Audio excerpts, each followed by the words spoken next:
Okay, audio syncing. You want to do it together? Syncing. That was a little out of sync. Okay, syncing. No. Syncing. There we go.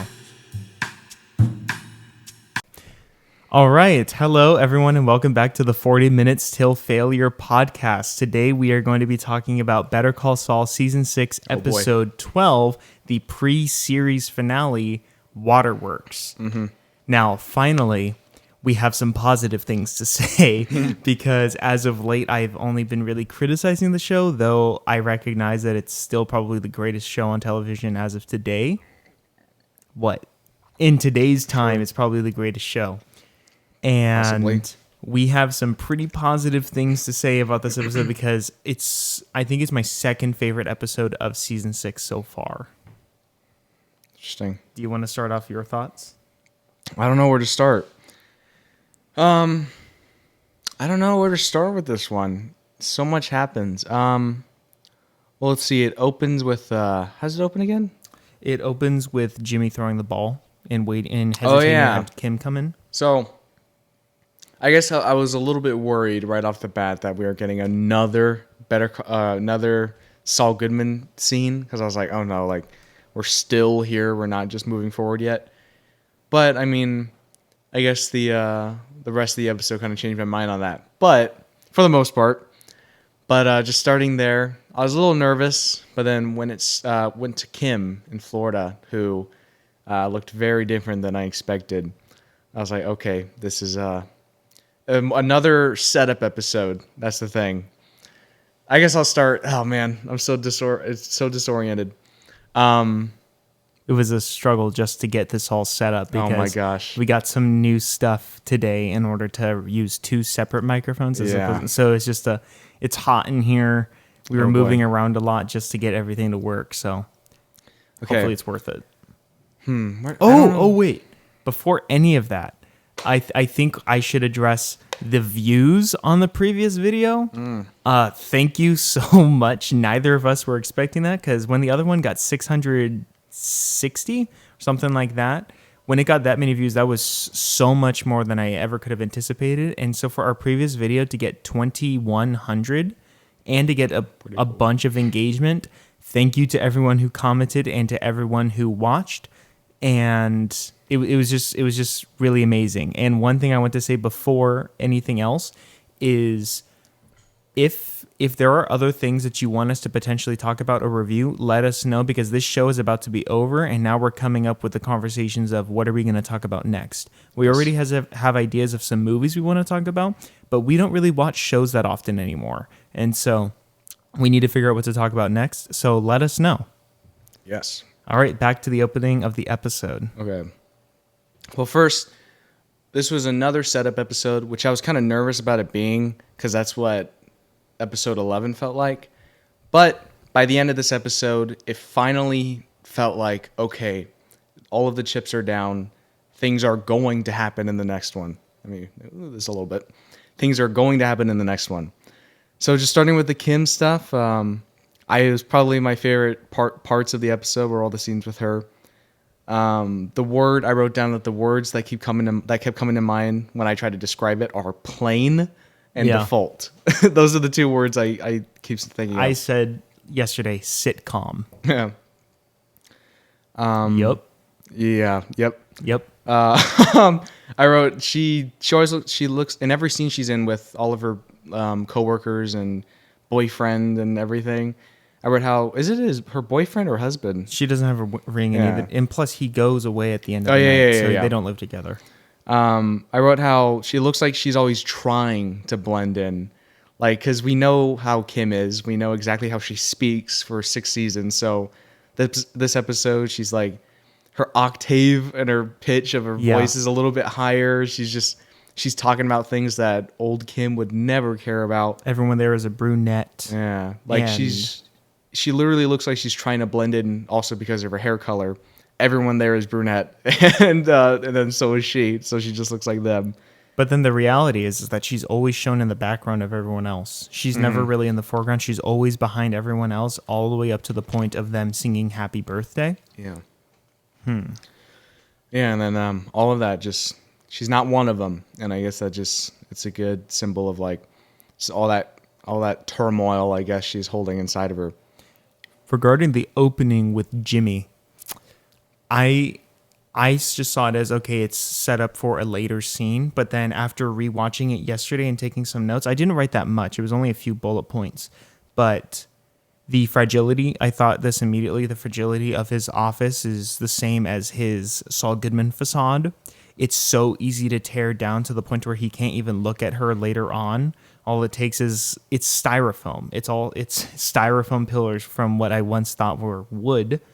Yeah. But also, it's very clear that Jimmy McGill is still under there a little bit in this opening scene, because I will show the image. I'll show the image right here, but in the shot, there's a quarter of his face is in the light while the rest is in the shadow. And there's a brief moment when he looks at the divorce papers where he looks sad.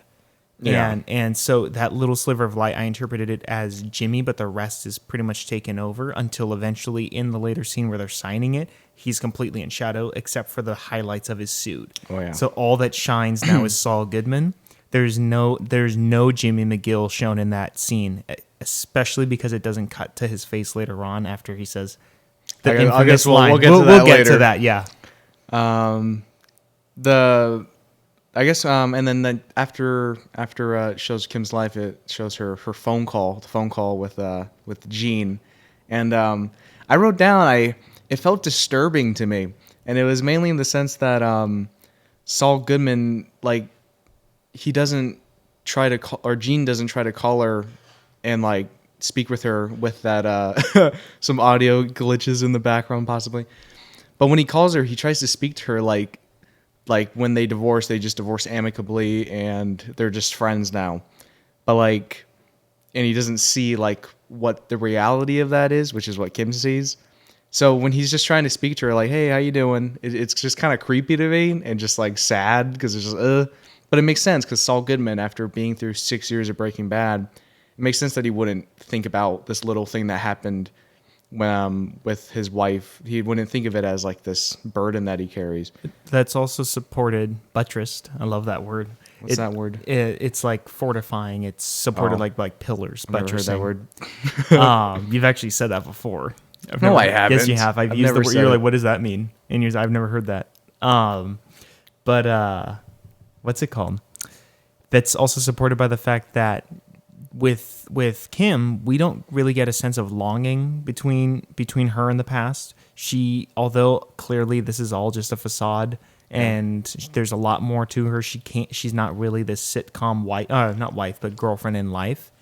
You don't see her looking at past things. You see her just doing her thing.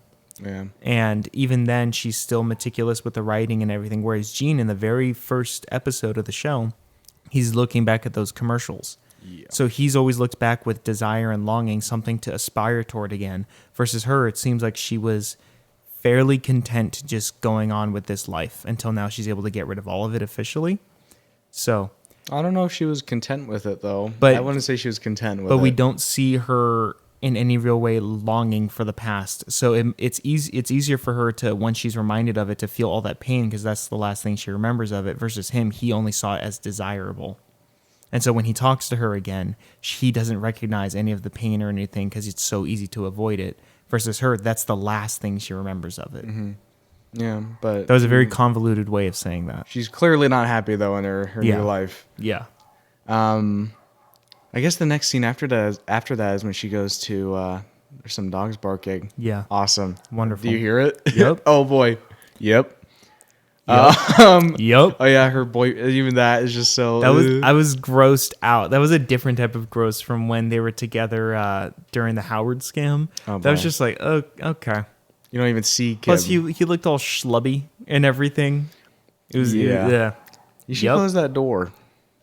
Yeah, but it keeps air. Okay, fine. There's some dogs barking, but whatever. We're professional. I guess the next thing, she goes to Albuquerque and visits Cheryl. Yes. Who I did not expect to see again after episode 9. That's probably my favorite scene in the whole episode. Oh, boy. I'm going to close the door. Yeah, there's some scrapes and dogs barking. I don't know what's going on. But the scene with Cheryl, It's probably my second favorite in the scene. Second favorite scene in the whole episode. I love it's such a good idea that Kim's just gonna try to come forward with all this information. Like, I would have never guessed that would even be like a plot point, but as Jean puts in their phone call, all of them are dead. What's stopping her? So then she just does it. And yeah, it's such a great idea. And it's like, and this is kind of hard for me to explain, but it really helps, and the scene really helps in tying the epilogue, like the Gene Takovic stuff, to Breaking Bad. And I don't know how to describe it, but I wrote how it just makes Walter White look even cooler, just by like them explaining that and just knowing that all these people involved in this story that Kim's coming out with is just dead, and it's all pretty much because of him. So it makes him look awesome. Yeah, I like it.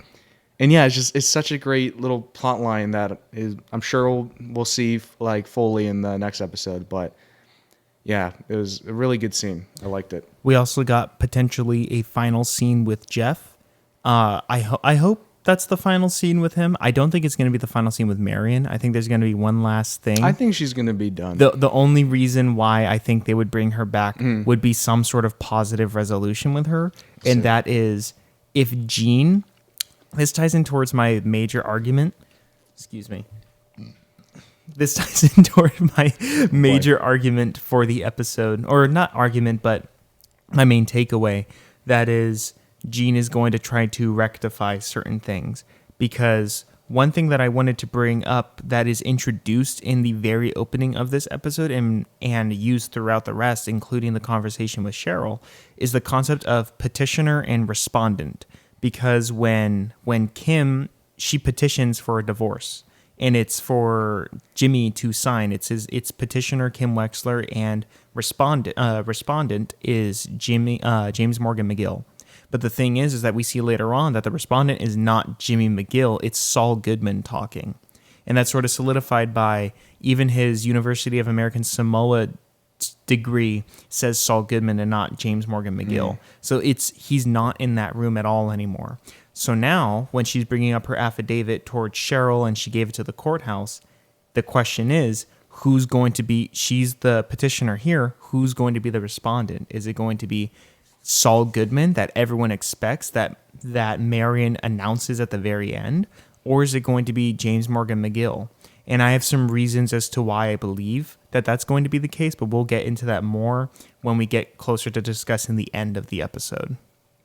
Then backtracking back to the to the Cheryl scene, it's such a relieving feeling that Howard Hamlin will canonically not go down as, or will at least they'll try to make it to where he does not go down as that suicidal drug addict. Yeah.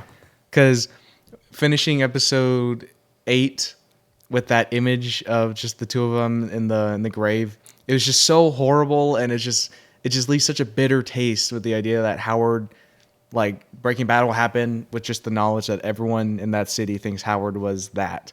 So it's nice to know, like, after all these years, his name will be rectified, and it's relieving. It's relieving that something good will happen out of that. It's not just a poor taste. It also made me consider that's going to be a parallel later on in the next episode, that being he got such a disturbing ending. And for a while now, I've talked about how Better Call Saul, I think, should have a disturbing ending, one that leaves you a little bit uncomfortable, if not bittersweet. Mm-hmm. And if the disturbing part's the bitter, the sweet part, I think, would be some sort of resolution between Gene and Kim. I think now it's pretty much positive that Gene is going to end up in prison. Probably. But what I think it's going to be is it's going to parallel Howard's fate, that being his image is going to be torn. Saul Goodman, Gene Takovic, James Morgan McGill, he's just going to be a criminal, the con man of Albuquerque. But then to Kim, she'll know who he really is. So it's going to be sort of that Howard type thing to where it's like, it's been ruined, his image is terrible, but at least there's going to be some sort of resolution here, and for him, it's going to be with Kim. Yeah. I don't think their relationship's going to be completely severed in terms of them hating each other. I can see it happening, but I don't think that's what's going to happen. Mm-hmm. I can see that. Yeah. What if they both get locked up? That's the think that's the about whole point with the whole petitioner and respondent thing. It's if Saul Goodman is back and he hates Kim with a ding ding ding. If he hates Kim, I'm pretty sure he wouldn't have a problem her going to prison. But because I don't think it's Saul Goodman that we're going to see in this last episode, I think it's going to be Jimmy. I don't think he's going to let her go to prison. He wouldn't do that. We'll see. That'll be his last gift to her, and she'll know that he's still in there. He's still there. And then Kim doesn't just want to rat out Jimmy. She's like, well, if he's still alive, when clearly she knows. So that I initially saw that as implying she still cares for him. She doesn't just want to like send him to jail and like make his name known to the world. So he'll do the same for her. I already probably know. And then after that, I guess we get the bus scene, the Waterworks scene, if you will. Yeah.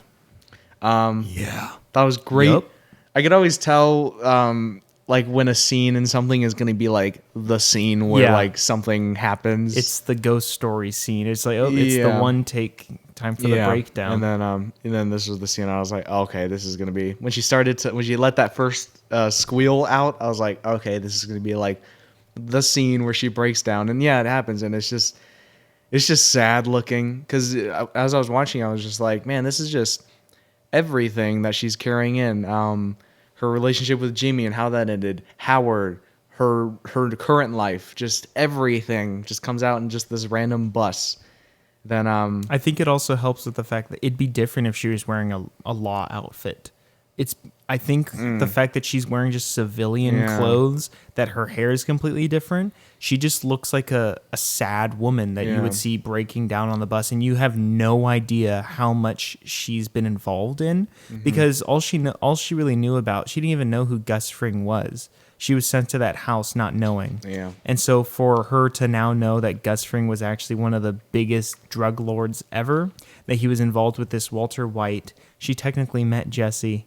Technically speaking, she knows that Saul worked with all of these people, and now they're all dead, and she's pretty much directly responsible for Howard. I would say that she's directly responsible for Howard's death. She's the reason he even got there because he hurt her pride. Yeah. So this woman that this random lady touches to try to comfort, she has no idea what this woman is involved in. Yeah, the white hand. When in reality, Kim's wearing black. Yeah, I love. It's when it cuts to that after that woman tries to put her hand on her.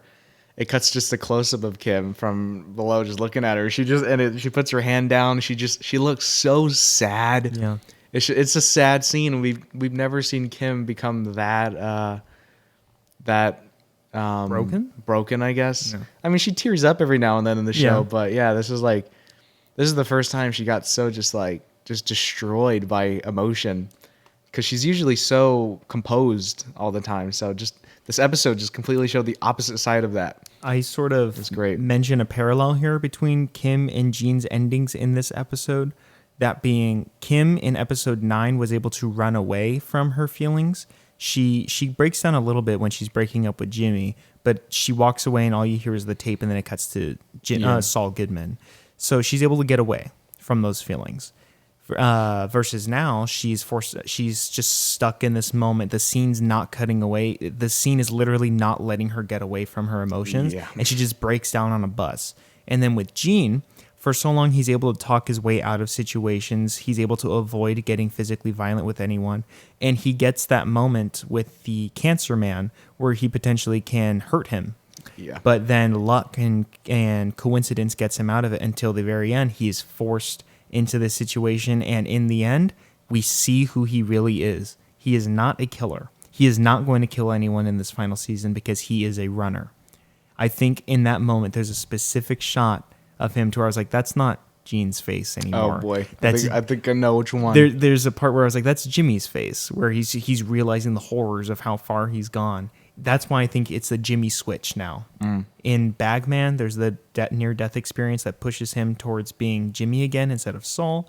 And then now I think there's a near-death experience again, but now it's his doings that he's realizing, oh wait, I need to revert back. I think that's going to be the switch. What were we talking about? Well, we just finished the bus scene, and then now that's the halfway point. I was talking about the parallel. And then right after the halfway point, we go back to to Gene robbing the house. And sadly, our prediction was not true that it was going to be a different person's home. I still wish it was, kind of. I think it could have worked if they still did Yeah. that. It worked with what we got, but it would have been a little bit more interesting. Possibly. I still like the episode. I like how he was becoming all confident and like cocky by just staying in and making a drink and stealing some watches while he's at it. Reveling in his success. Yeah, and then the guy wakes up, and I like that. And when he was like when he saw the guy at the stairs, I was like, oh no, is he gonna grab that? Is he gonna grab that dog's ashes and bash him in the head with it? So when he grabbed it, I was like, oh no, please no. They established that it's heavy. So horrible. Why did he pick it up in the first place? You know, just to look at it. He's looking at things in the house, And he notes that it's heavy, puts it down. Yeah. Then I felt disgusted. Not disgusted in the same sense as like say Howard in that scene, but when the guy woke up and you just see him tucked in this corner, you see him tucked in the corner. I was like, ooh, that was good. You're the bad guy. It's like right a rat, now. pretty much. Mm-hmm. Then after that, I guess Jeff gets arrested, which I wasn't really expecting. No, me either. That's probably the most expensive shot in the whole season was that car crashing. Honestly, Yeah. I felt like I think Eli feels the same way. I felt like the cop conversation lasted like 30 seconds longer than it should have. Yeah. All we really need to establish is like, okay, they're not actually concerned with them. Because it could have been, he looks so stressed, and it looks like they're staring right at him, like waiting for him to do something. And the music's like building up, and it just cuts to them.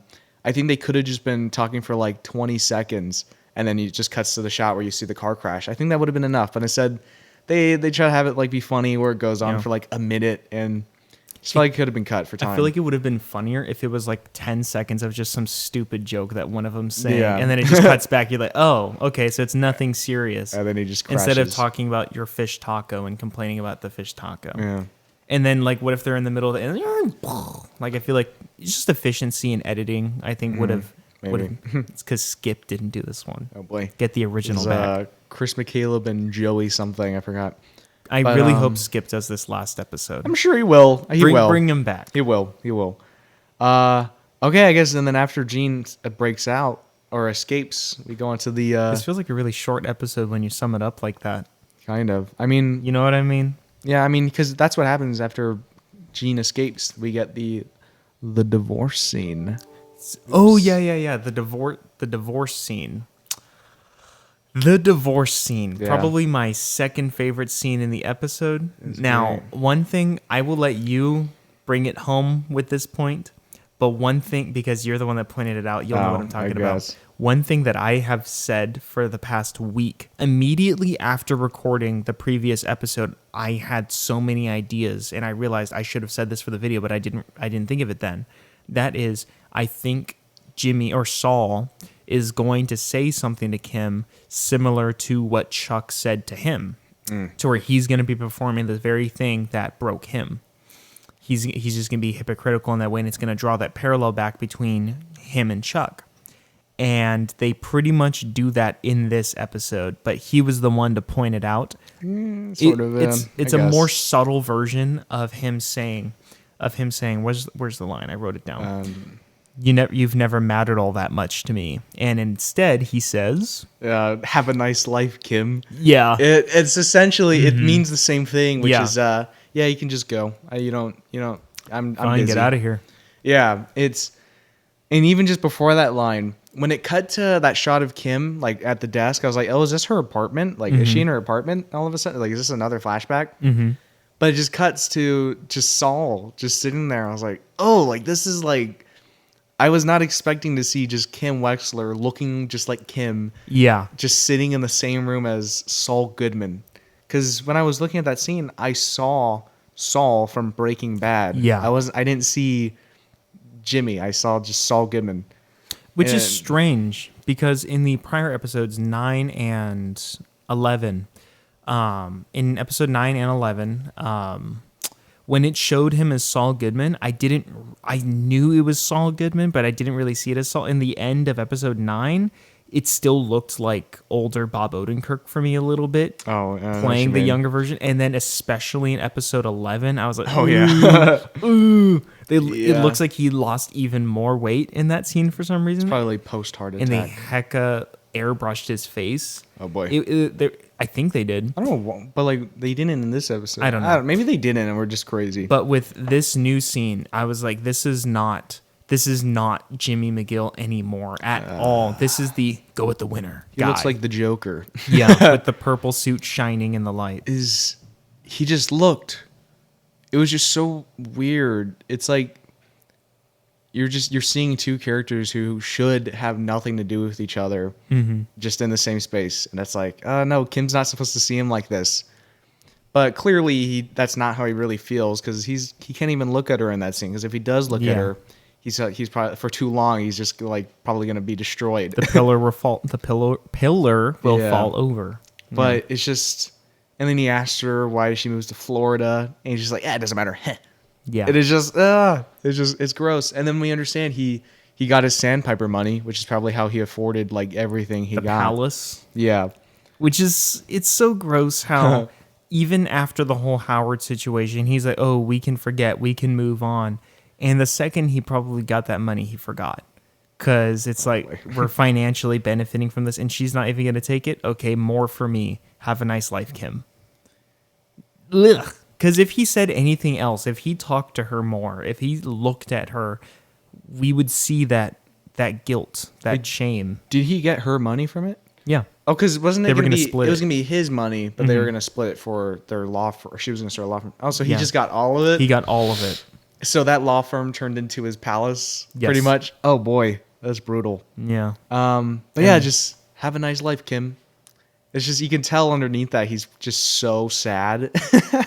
He probably wants to cry after, but he keeps distracting himself with work. It also, one thing I pointed out that I think was most important in that scene, not most important, but it's an important note of editing here, is, and I guess just planning, is that unlike Chuck, where after he says the infamous line, you've never mattered all that much to me, it stays with Chuck, and you can clearly see this is bothering him that he lied and said that. And then he has his breakdown. Mm-hmm. He falls into it. Versus here, you don't see a cut to Saul. You get enough of it in the scene with the fact that he can't even look at her, but you don't see him have that regret, because you already know his form of regretting and not liking this whole situation is just becoming Saul Goodman again, or more. Yeah. And you see all of that in Breaking Bad, so you don't need to see that cut to in the first place. So I thought that was really good. Mm-hmm. Yeah, and then I love when Kim leaves, or the whole time that scene on Kim's shot, you just see his little earpiece just blipping. Gross. And it's constantly there, just work. It's just, the image is constantly there. But when she leaves, she stands up to say goodbye, and her head's just cut off from the frame for like 5 seconds. He pointed that out. I didn't even notice and it's that. it's cool because like he's looking at his phone, so it makes sense that he wouldn't see it. So it's like he doesn't get to see her face, we don't get to see it. It's just a little cool, like, just shot thing. I don't know. I liked it. And yeah, we could probably just guess what's on her face, and then she just walks out. And then the scene is followed by probably your favorite scene from the whole episode. Jesse's return, finally. Yeah. I'm so glad he's back. Actually, it's the second return, Eli. Oh, yeah, the second return. After one episode, we didn't even get a full episode without him. We because he's back for the previous episode, and now he's back for this one as well. The second that camera started moving and I saw that hint of yellow in the bokeh, I was like, oh, it's going to be Jesse. Everyone's going to be like, oh my gosh, Kim and Jesse interacted? Because it's not the same as Mike and Tuco interacting for the first. It's like, oh, they've never interacted before. But here it felt like purely fan service, because all it does is announce what we already knew visually. And it felt like they had to tell us what their meaning was with the prior scene because they didn't trust the audience to be smart enough. Yeah. Maybe that's too cynical of a perspective, but maybe I felt like they were just doing it for fan service and for them to announce her thoughts. Because let's compare it. Okay, with Tuco and Mike, the whole point of Tuco being in the show, well, one, in episode 2, it was to kind of show, it was to progress Jimmy's connections. Well, one, it is connections. And it served a plot purpose of just setting up Jimmy and his relationship with the cartel. Like, that's what kickstarted it all. Mm-hmm. With Mike and the whole point of Tuco being in the show even more was to further emphasize Nacho's longing to get out of this. Yeah, he just wants out, and that's a whole nother story. And it also explains how Tuco was in prison. Yeah, and met Skinny Pete. Yeah, and then but with Jesse, I watched the scene again. And I was looking at every line, and it seems the only actual story progression this scene has is for Kim to just say, "He was when I knew him," when Jesse asks if he's any good.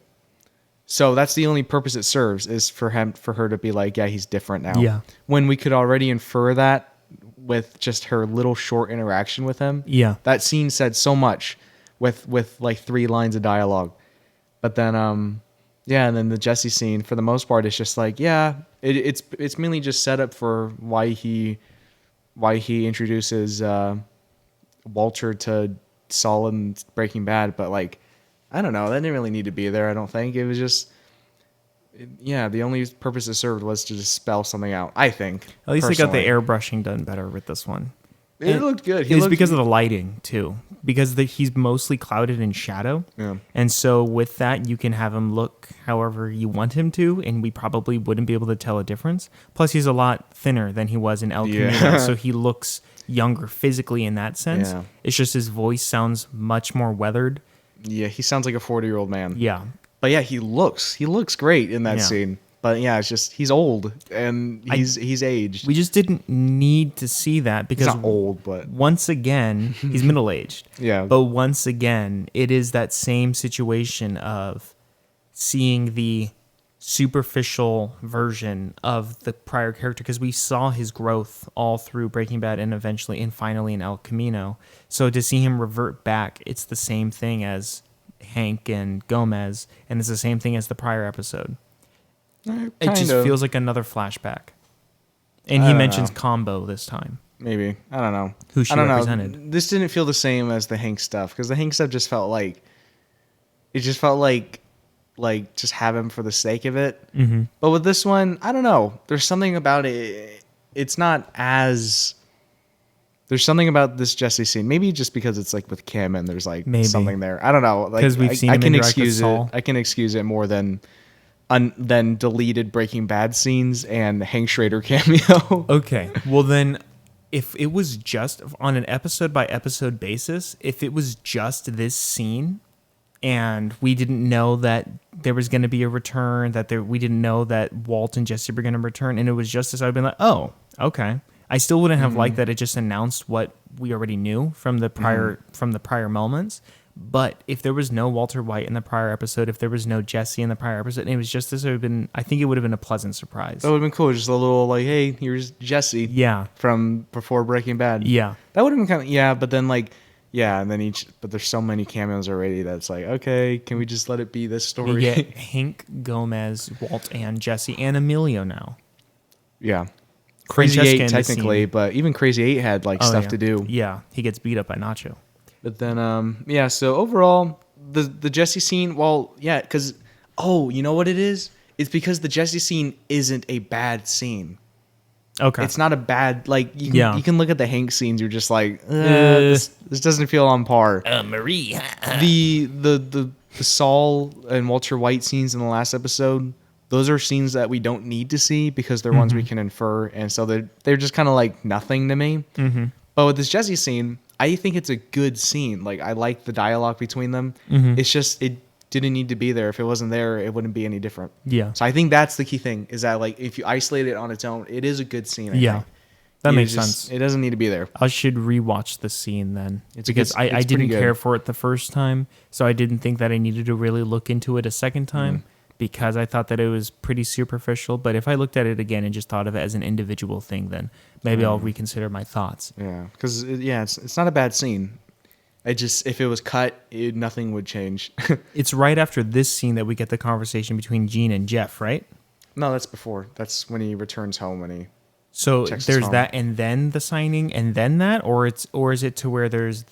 It's Jeff is locked up and he calls Gene, Okay. and then we get to the divorce scene, and then right after that is when he calls Marion. Yes. Oh boy. Now that favorite scene in the episode, because this show is, I wouldn't say it's known, but to us, it's known that side characters and extra characters in this show are not wasted. They're all utilized or added to in one way or another. What's that girl's name? Erin? Yeah. Erin, she becomes more interesting just when she helps Jimmy with that little con against the old people. Yeah. To convince them that he's screwing them over. So she became infinitely more interesting in that scene. With the guy that helped him move out of the office, he was like, "Oh, I have to get back to Ernie? my I have to get back to my kids." Yeah. And then with Marion, I thought that it was okay. She's just an old lady. She's the mom. But then in this scene, I was like, I felt bad for her as just a mother. Yeah, we were both so concerned that she was gonna end up being like the big bad, the big Breaking Bad of the series. Yeah. Of like, oh no, Marion's gonna be like the villain. But we never even considered the fact of like, well, what if she calls the cops, but she's just the victim here? Yeah. And oh man, so I guess just start with the phone call between him and her. Right when it ended, I love she puts the phone down, it pans up to her or tilts up to her face, and she just like her face completely changes. She looks like, I'm gonna do something. And instead of cutting man. away, I feel like another show would have cut away after that speculative glance. But Yeah. here it's like, nope, here we go. Because I think it's because it's the end of the episode, which is not something we expected it to be. But instead of it cutting away, it's efficient. And it just cuts straight to her getting her phone and the thing. And it establishes right in that scene, it's like a quick reminder. I thought of this, is that not many people, I think, would recognize that the landline, she has to plug in from her phone to the computer. So then at the end, it's brought back to where she has to do that now back Yeah. into the phone. It slows down the process. But yeah. for it to cut straight to her, look, you know what she's going to look up. You don't have to think about it. Oh boy. And so it felt like it's building now. It's doing it. It's happening. And then he arrives and scares her at the door. Mm-hmm. Then she's acting a little shady to him. Yeah. So he unplugs the headphones, and it's the best Saul Goodman commercial playing. Hi, I'm Saul Goodman. Did you know that you have rights? No, you have rights. Yeah, and then, oh man, I wanted to point out to you, I forgot to mention this, but when he shows up to her house, I know that shot. wait, I know exactly what you're talking about. I did not know notice exactly this what when you're I was talking about. watching season 6. I did not notice this when I was watching season 6. I got this from Courtney's Reviews, the best Better Call Saul reviewer on YouTube. So she pointed out that so many shots of Kim are shown through bars or her behind bars in one way or another. And so she was pointing out, is Kim going to end up in prison, or is she going to end up in a metaphorical prison? That being, turns out to be Florida. So the review was ultimately correct in a way. But now, with this shot of Gene, I will show it up here, but I'm going to show Danny.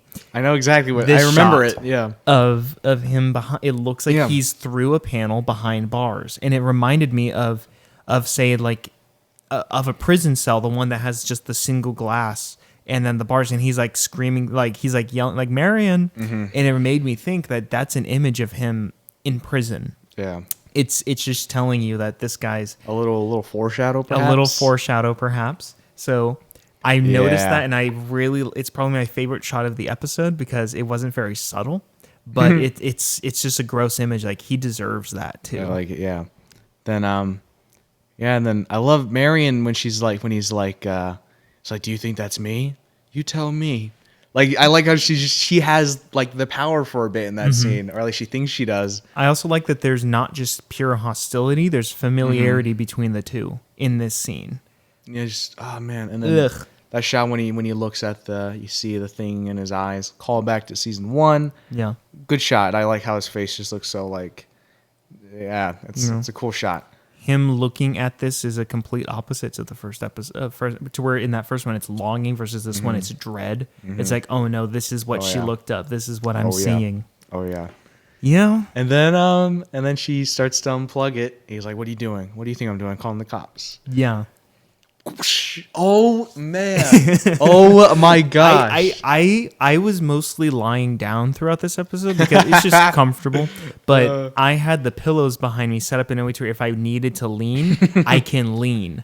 And so when he got to that house, I sat up and I was just, my hands were in front of my face, just like, is he going to kill her? Oh my Because the second he pulled that out of the wall, it felt so much more powerful than him breaking that glass in the previous episode's ending. And then she's like stands up and like looks all scared. Great acting. I love that line. Here, let me help you with that.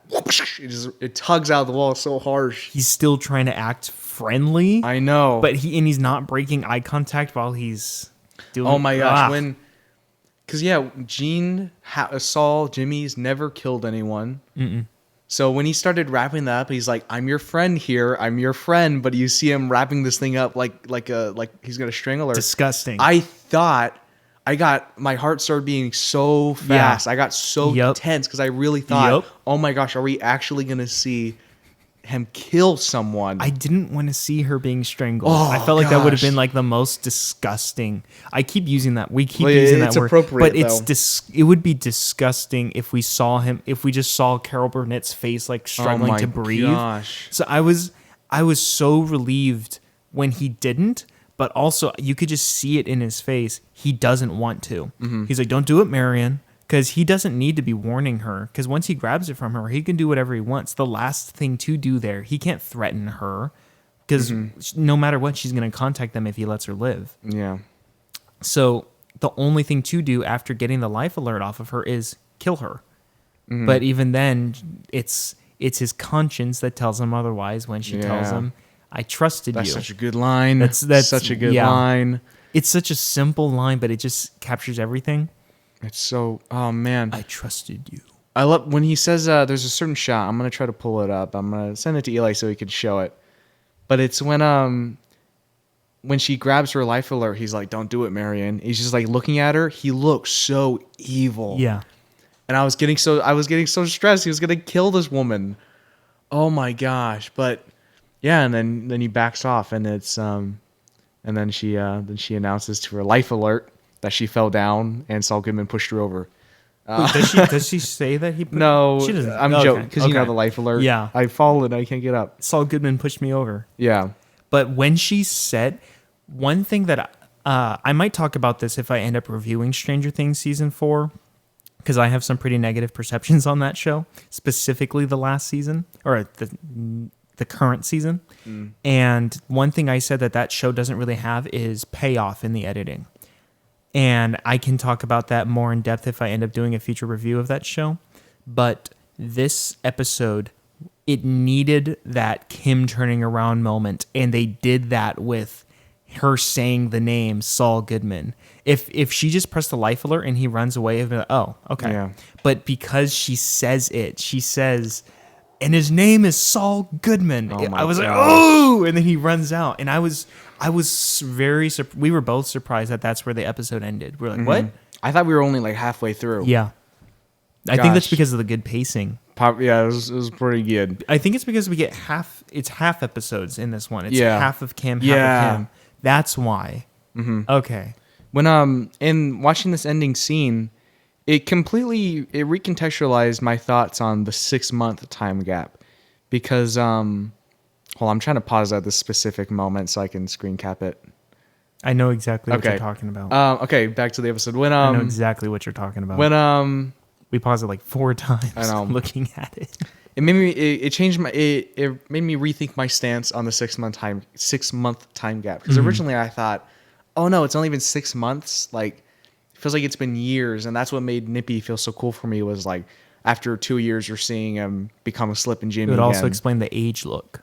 Yeah, so I was like, it was a cool little way to like acknowledge that. And then in Nippy, it felt cool because it's like, oh my gosh, 2 years, we're seeing him fall back into it. And so I didn't like that it was only 6 months because I was like, oh, that kind of removes some of that feeling of he's back at it. But this episode, it confirmed to me that like that 6 months explains why it makes that ending so much stronger because Saul Goodman is such a big target right now. Yeah. So if it was 2 years and she says it's Saul Goodman, it wouldn't feel as intense as if it's like people are still looking for him. Like this is not even a year ago that all this information came out. So for Saul Goodman's name to be found, that's big news. I think that this is going to give us what El Camino did not. That being, we've talked about this many times. Whenever we talk about El Camino, which isn't too often, but whenever it's brought up, we talk about how there isn't enough of a presence of the DEA that the trailers led us to believe. because that should have been the big threat, not some new villain introduced that invented the railing system. He's been there all along. Which I don't think they needed him, because this is a quick side note, but that rail system is equivalent to the things that you swing on at the park that you hold onto that brings you across. They could have just stolen one of those from the park and it would have been the same thing. They don't need some fancy engineer who turns out to be a coke addict. But aside from that, I don't know about that, but okay. Well, I'm saying they don't need Jeff. I think his name's Jeff. I don't remember. I don't remember what the cop guy, what his name was. But back to Better Call Saul. Yes. I think we need to have that presence.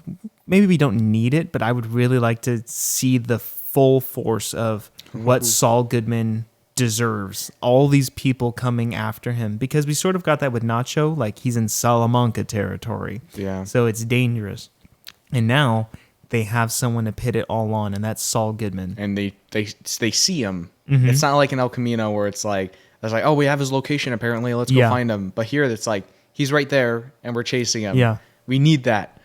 I wonder where he's going to go, because he's going to try to talk to the Disappearer. I don't think he's going to be able to. I don't know what they're going to do about the Disappearer, considering the unfortunate circumstances of the actor, but I'm sure the line just won't go through or something. I'm sure it's going to turn out that since everyone else was caught, like even his laser tag business, I bet it's going to be to where the Disappearer was caught too, something like that. Either way, he's not going to be able to get to him. It's be like a voicemail being like, "Sorry, you couldn't reach the vacuum store, Mr. Tekovic." But yeah. So that was just, I can't describe that feeling I had when Marion stands up after he rips out the wall. Yeah. And he's like, "Listen, Jeff's in prison. We just need your help. It'll go faster." And he's just like, "I'm your friend." Pushes that chair out the way, and he's just like keeps talking to her while he's tying it up. Yeah. It was just such a it's just right in your gut. You feel it, and I'm sure everyone who watched that episode felt the same way. It was intense. One thing that I said was, this is worse than Walter White to me, because yes, Walt poisons Brock, and I think child poisoning is arguably just worse than him threatening Marion. But there's something about we don't see Walt do it. You only get a reveal. Yeah. You only get a reveal about this, and you don't see him threatening a child. You see him do this to get Jesse on his side, and then the kid ends up okay. Versus here, we see Jean in her face tying that cord around his hands in front of her. Horrible. And I think it's just the fact that we're in the moment with him. Yeah. If we saw Walt poisoning a child, I think we would have been like, ew. Probably. Yeah, but because we don't see it, because we see this, it makes it feel so much worse. It's like a twist of like, oh, whoa, like what does that mean? Yeah. But then here, it's because Walt kills a bunch of people. Jean hasn't killed anyone. Yeah. And it's that thing, like the closest scene I can think of in relation to this is when he kidnaps those like thugs on the street with his drop phone business. Yeah. And even though he's like, and I really like that scene. I like it because for some reason I didn't like the scene. It makes me cringe a little bit. I thought it was cool to see like him acting like Saul Goodman, like threatening some kids, but but he's not the threat. It's the guys of the bats. Like they're the ones who have the power. So, but with this scene, it's just like him and this lady in this room together. Yeah. And it's just so, because he could easily do something if he wanted. Yeah. And it looks like he's going to, so it's just creepy. But, yeah, it was the most running we've seen Bob Odenkirk do. That was cool. We saw him run in season 6. You just don't remember it. But he looked like he was struggling when he was running. You don't remember it, but when he was running to the PI to give him the pictures, the faked pictures, he looked like an old man running. He's got bad knees. I was like, oh, yeah, you can say it's the bad knees. But, yeah, so and then that's where it ends. And then as for my anticipation for the finale, not the next episode, the finale. Yeah.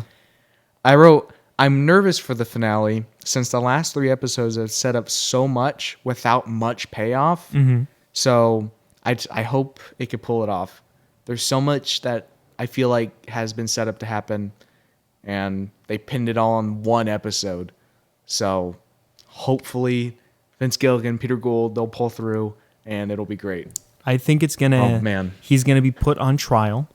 We're going to see everything that we're going to hear it listed out of all the terrible things that he's done, because the show started with a court case, and it's a disgusting case to be covering.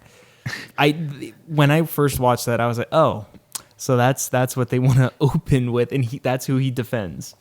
But then at the end, it's going to be all these terrible things that he's been involved in, and he has to potentially defend himself.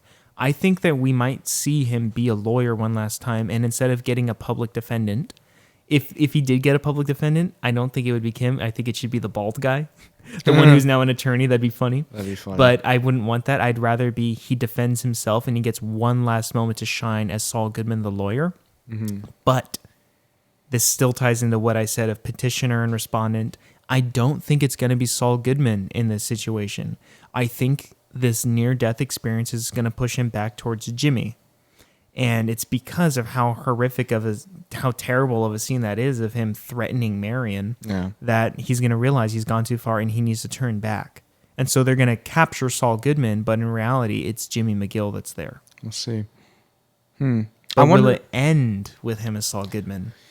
Saul gone. That's the next episode title. Is it all gone as in now he's just Saul and it's like a pun, Saul gone? Or is it literally Saul is gone?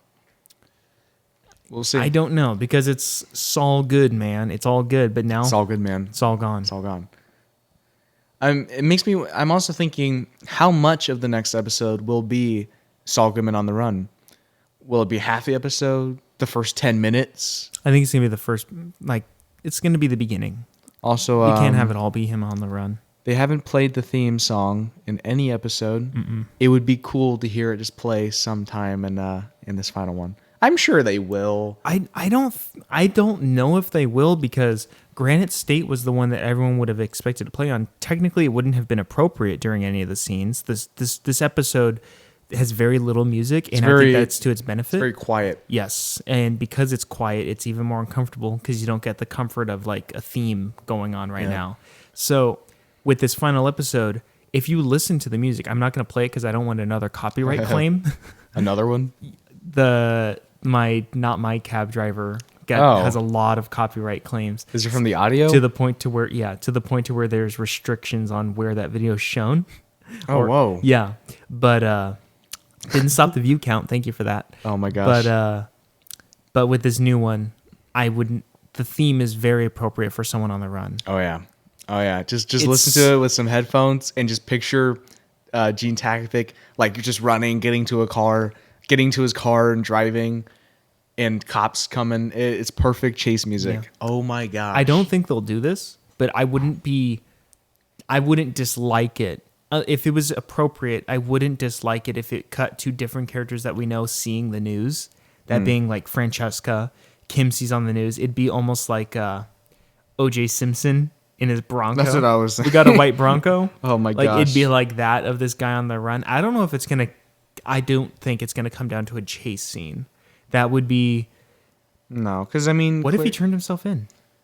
Maybe, because I'm thinking there's the teaser, which, I mean, we could talk about the teaser, right? Because it plays right after the episode airs. If you don't want to hear about the teaser, then I'll put a timestamp right here for you to where you can skip if you don't want to hear about the teaser. So for the teaser, it's his car crashed in like a ditch. I think that's supposed to be his Esteem.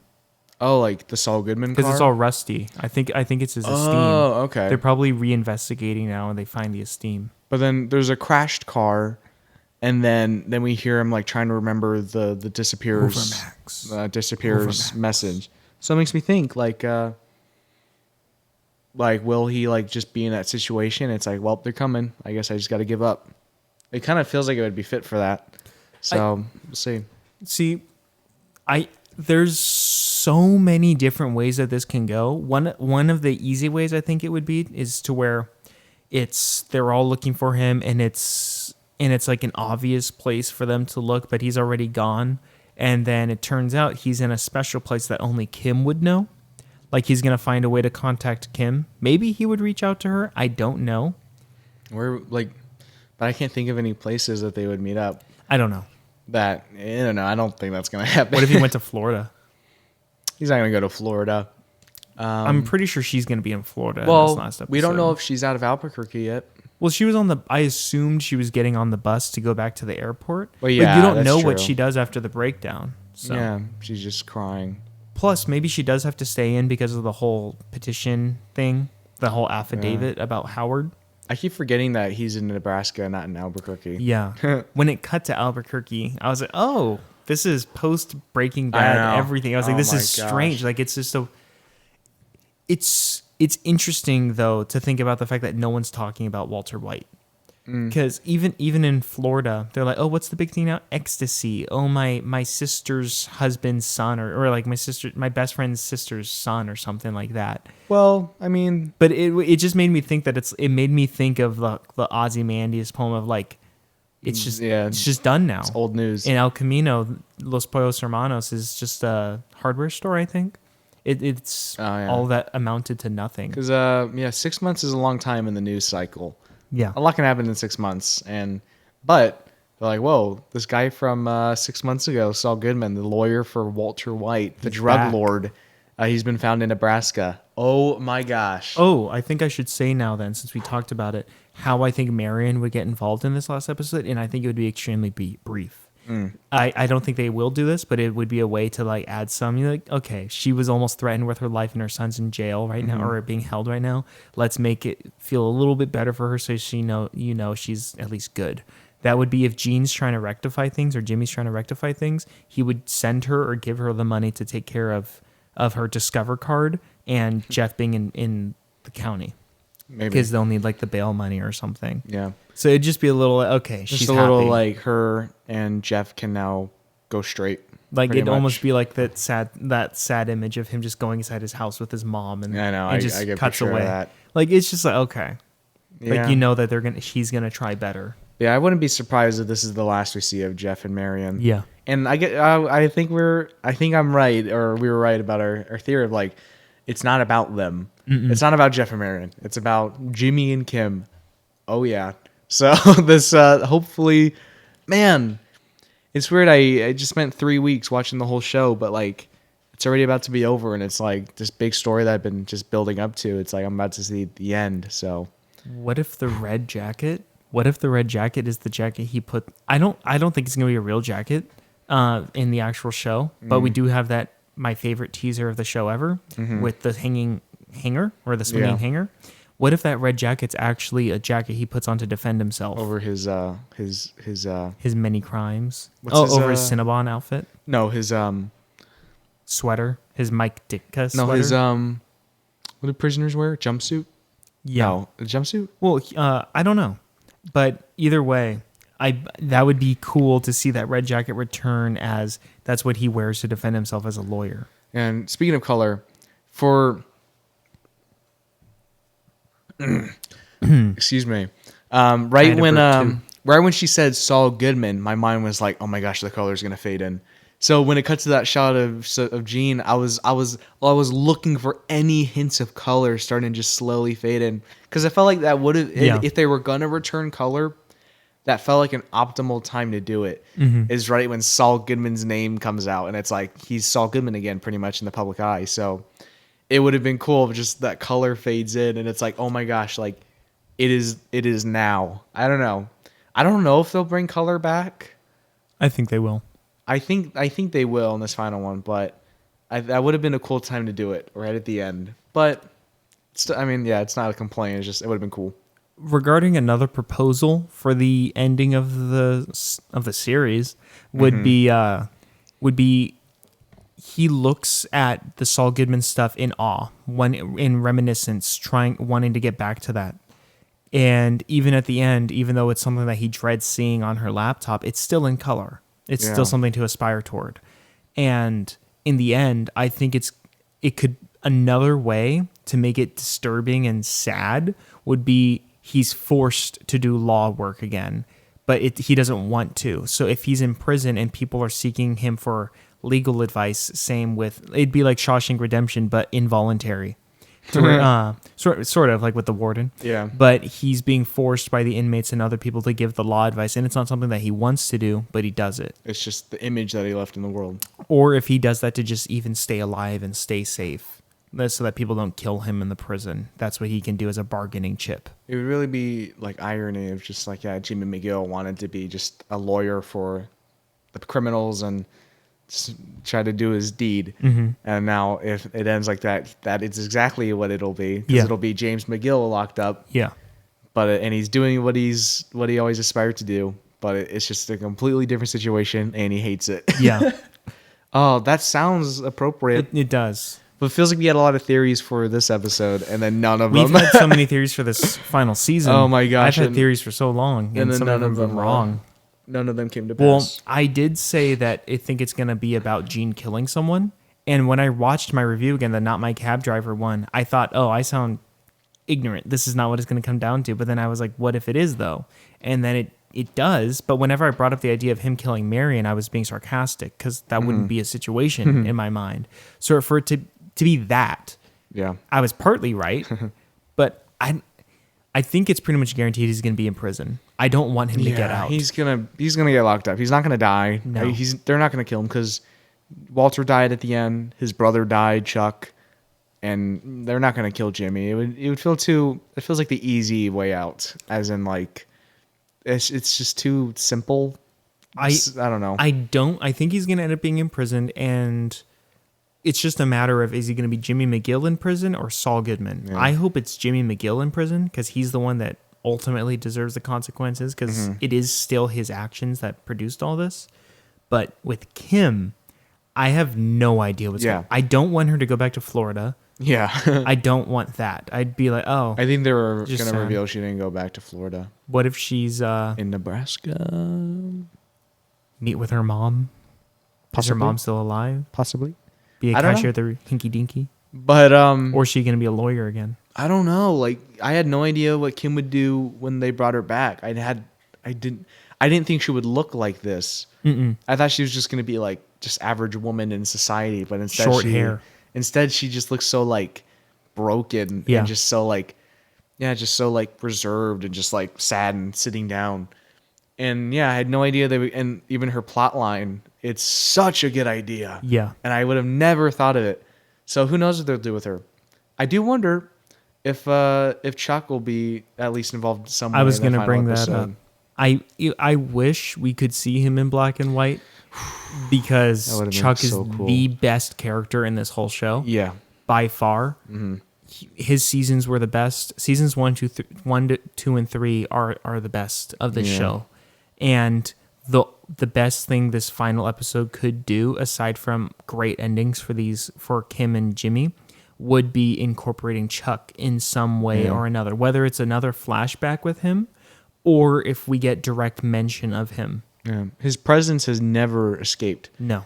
Episode 9, he's mentioned at the memorial. His painting is up there in episode 8. Episode 10, he mentions how his brother's dead. So like Chuck is in 3 seasons, his name still persists. And in the previous episode, though it is very minor, I immediately thought of Chuck because you don't need to see Kim put up a sun blocker. I don't remember what it's called. For what? In her car when she shows up to work, she puts the thing, The reflector? the reflector. You don't need to see her. We don't need to see her do that. I feel like they just included that as Chuck I didn't even think about Chuck when she did that. because it's the same material. I think so. Just about, yeah. Yeah.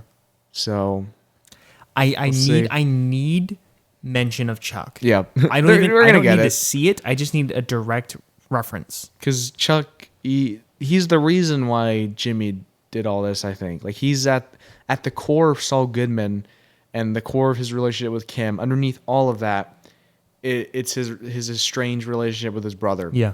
Who he always wanted his brother's approval, that he was a top-tier lawyer like him, because he always looked up to Chuck.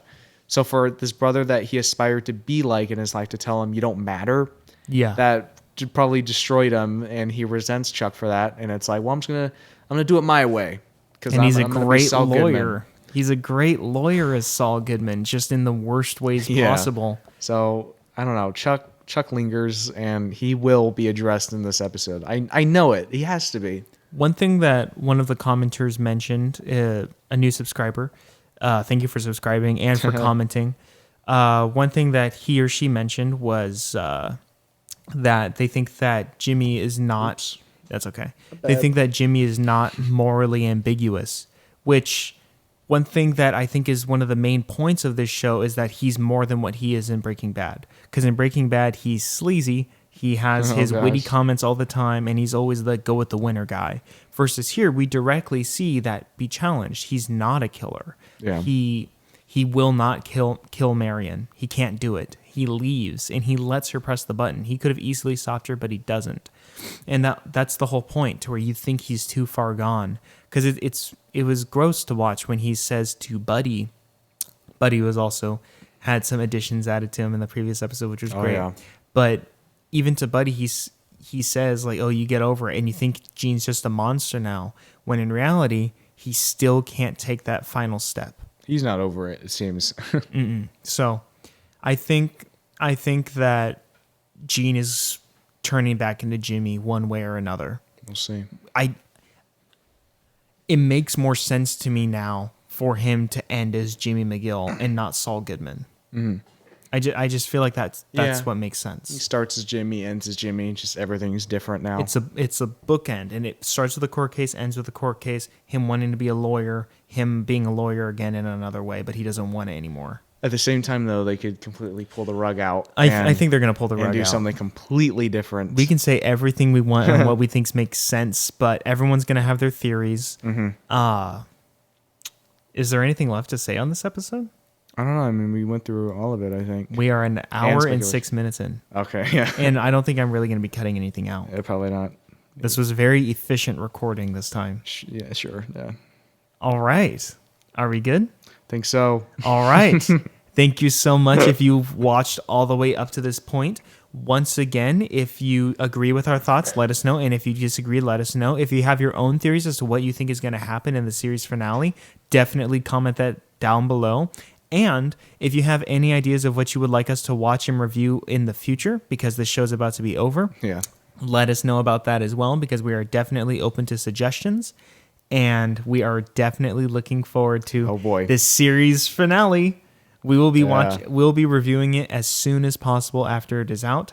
Once again, thank you for watching. Bye-bye.